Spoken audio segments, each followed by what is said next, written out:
C'est une visite présidentielle en terre numérique. Mercredi dernier, cap sur la Silicon Valley pour François Hollande. En Californie, vous voulez changer le monde. C'est une belle ambition, une grande aventure.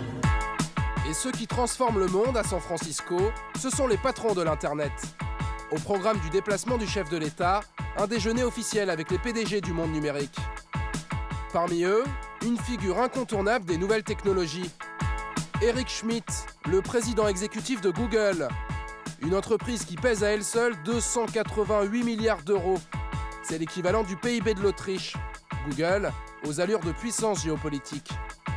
Google bouleverse les rapports entre États et entre firmes. C'est devenu une pieuvre qui est dans le quotidien de tout le monde. Et donc oui, ça compte autant, si ce n'est plus qu'un État. Tout débute à l'université de Stanford en Californie. Nous sommes en 1995. Larry Page et Sergey Brin, deux génies de l'informatique, imaginent un moteur de recherche révolutionnaire, Google. Leur but, organiser l'information à l'échelle mondiale et la rendre accessible à tous sous forme d'annuaire virtuel. À l'époque, on est allé voir tous les grands moteurs de recherche, Excite, Infosec, donc on a toujours su que notre idée était viable commercialement.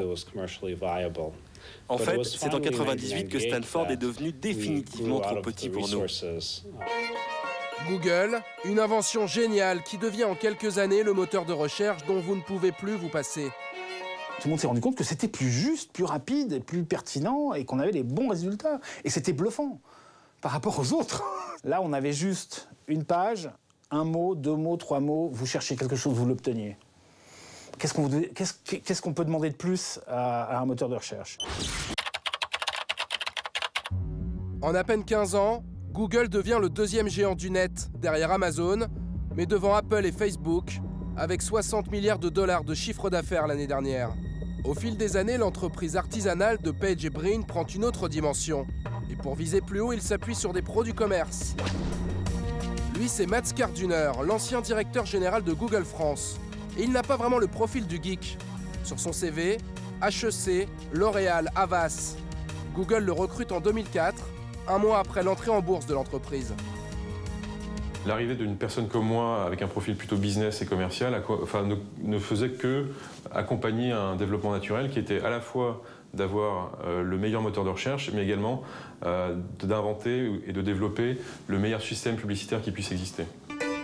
Car voilà le secret du succès de Google, la publicité. Vous l'avez sûrement remarqué, à droite de vos recherches, il y a souvent des annonces. Eh bien, elles ne sont pas là par hasard. Ces espaces pubs sont vendus par Google. C'est une entreprise qui a une connaissance intime de notre navigation, de nos goûts, de nos habitudes de consommation, et qui donc peut vendre de la publicité très ciblée aux annonceurs. Et les annonceurs adorent ça. La publicité, c'est 90% des revenus de Google. Pour comprendre comment fonctionne le système, nous avons rencontré Alexandre Garnier. Il fixe les tarifs de pub pour les entreprises sur le moteur de recherche. Sur Ecolab, par exemple, là, on va être à plus d'1 euro par clic, je pense. C'est la grande innovation de Google. Les entreprises payent leurs pubs seulement quand un internaute clique dessus. Et ici, le prix du clic, ce sont les annonceurs qui le fixent. En fonction du niveau d'enchère, donc du niveau de clic que je suis prêt à payer sur un mot-clé, Google va me donner une position dans sa page. Plus je paye cher mon enchère, plus je suis affiché haut dans la page, et mécaniquement, plus j'ai de trafic et de clics vers mon site web.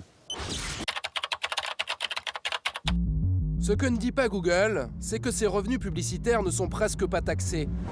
Le géant américain pratique l'optimisation fiscale à grande échelle. On vous explique. Quand un annonceur français, par exemple, paye Google, l'argent transite d'abord par une filiale irlandaise, puis atterrit aux Bermudes, un paradis fiscal où la firme a déposé son droit de propriété intellectuelle.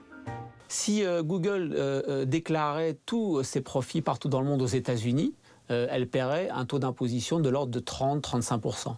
Aujourd'hui, on considère que le taux d'imposition mondial de Google, c'est de l'ordre de 2,5 à 3%. Donc l'économie est énorme. Grâce à l'optimisation fiscale, Google économise chaque année des dizaines de milliards de dollars. Très utile quand on veut lancer de nouveaux programmes comme Gmail ou racheter YouTube. Maintenant j'ai Google, Google. Et le géant voit encore plus grand. L'entreprise a mis au point sa voiture qui conduit seule. et commercialise déjà ses lunettes connectées. This is the Google Glass. La première étape, c'était je vais rendre la connaissance accessible à tous. La deuxième étape, c'est je vais maîtriser le commerce du monde entier. La troisième étape, c'est peut-être je voudrais que le monde soit vu avec mes propres lunettes. Alors jusqu'où ira Google? Depuis 2 ans, la firme investit dans la santé. Elle rachète des entreprises de séquençage d'ADN. Et si l'objectif final de Google, c'était peut-être de parvenir un jour à la mort de la mort?